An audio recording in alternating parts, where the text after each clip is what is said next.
Everything about Maine today is shaped profoundly by history, by the experiences of its people and its communities, by the evolution of its economy and its places. Maine has a very special sense of place.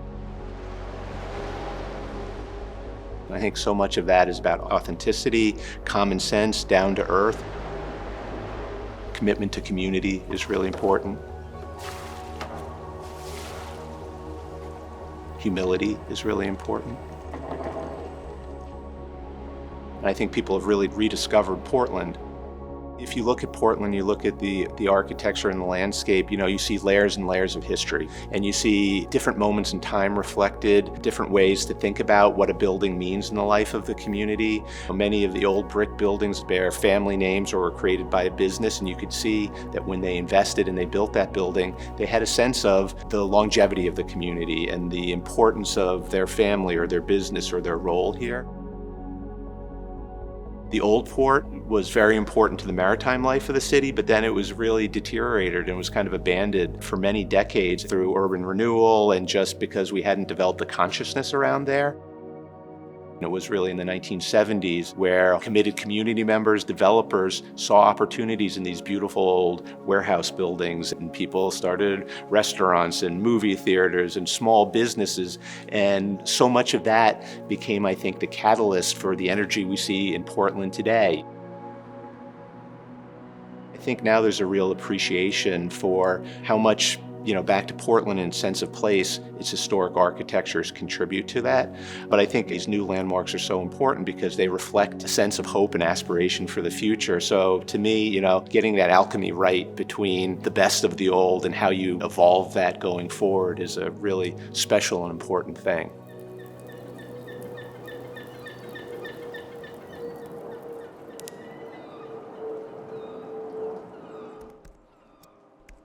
When I started, I was buying 19th century historic buildings in the old port area of Portland and thinking about how they could be brought back to life.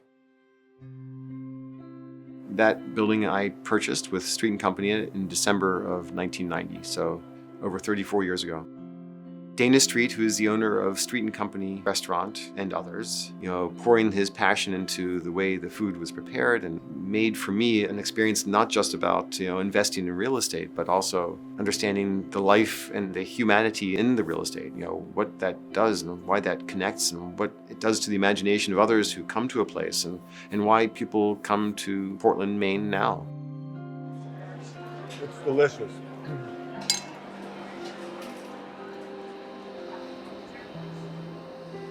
Old Port Square has been born this idea that we could fix what was torn asunder and enhance with modern and new architecture that could also talk about where Portland is going to in the future. Old Port Square is essentially the creation of a district within a district. It is that kind of reweaving, let's say, of the urban fabric, reconnection of this site into the surrounding fabric that exists, and then using that fabric to create that even greater density and activation that is yet to exist in the site. You have a group of those passionate, locally based people that without this, I don't even just want to say it wouldn't be possible, it wouldn't be what it is, it wouldn't be authentic. And so places like Rough and Tumble or Barfudo that exist within the site really are necessary in order to have that character not just be of anywhere. It's of Portland, very clearly. Creating a place where people visit, a place where people live, where people shop and eat, all of that's tied back to that symbiotic use that needs to happen within the site.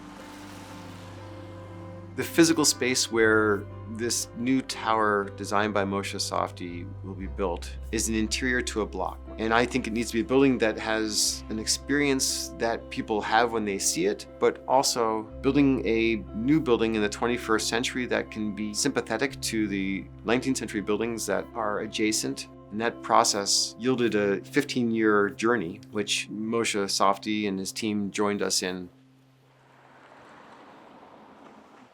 So you're saying the one on the left would be the kind of, is that what we're saying? So we've spent many years working on these smaller interventions, the smaller construction projects, to almost set the table for the tower that is going to be built in the heart of the block. Look at that. One way we're trying to achieve a sort of lightness and also relate to some of the prompts that Tim gave us on weaving and textiles is a layered facade. We worked with a local mill worker to develop a wood lattice screen that is a really cool part of the office lobby. So part of what we're unfolding is the overall vision for the block and how it's going to impact everything that's around it in a positive way. What we're trying to do, what Tim's vision is to bring the idea of place back to that part of the city and also show that one can design a modern structure, something that's more ambitious, but also very sensitively developed. This is possible between a dialogue between progress and history in the Old Port, something that's more dense but also has the intimate scale of the individual in mind.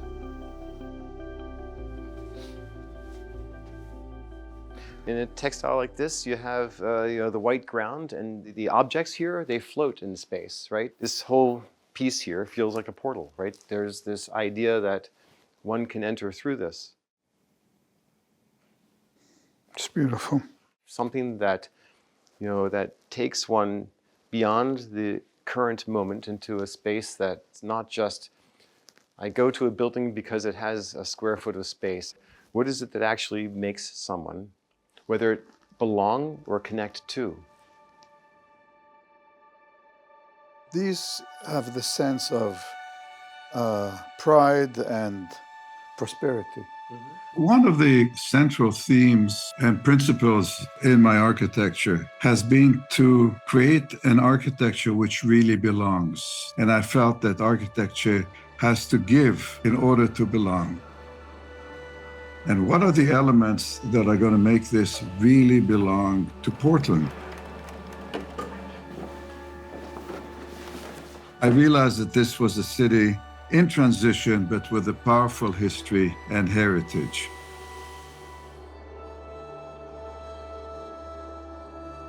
I think this is kind of a civic kind of feel. This is a much better distribution between the tower and Canal 1. What's attractive about the Old Port, I think, is its intimacy. And so one of the challenges of Old Port Square is to take buildings that exist and to try to re-knit the Old Port back together around these buildings.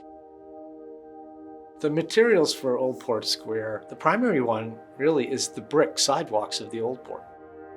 Another important material is the main granite, freshwater pearl granite, which is what was used to build Canal Plaza. That will be used in sort of special gathering places, almost like a building footprint, within the texture and the network of the sidewalks, the bricks. And then plants, we hope in the end, be this kind of tracery of these native Maine woodland plantings within the urban environment. I think it's challenging and inspiring because it requires sensitivity, being polite to history. At the same time, there's a requirement to look forward. What's translatable about historic design, which is a sense of craft. The charm of the Old Port is that you could tell that people built it. There are bricks and pieces that human beings made. So there's this sense of humanity in the fabric of the architecture. Examples, one of the projects David Fox worked on had is It's a nice product. Yeah. I met Tim when I went to lecture in Portland about architecture and urban design. We spent the evening together. He showed me his block that he was working on and the hotel and the parking. That was the beginning of it. Soon after, he commissioned us to design the hotel tower and also to start looking at the surrounding buildings and the whole urban conception of the district.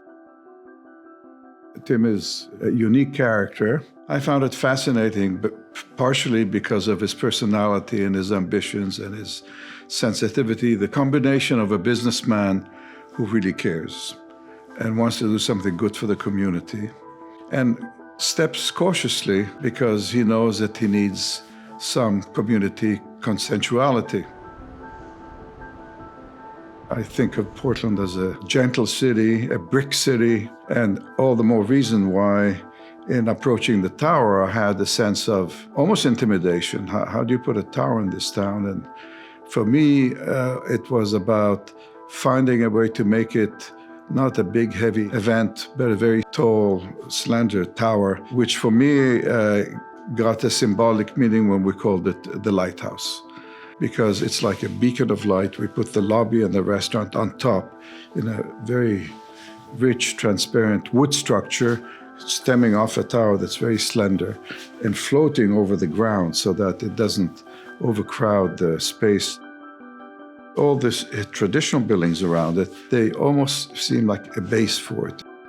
It rises from behind them, that belongs in that place, that feels that's the right thing to do here.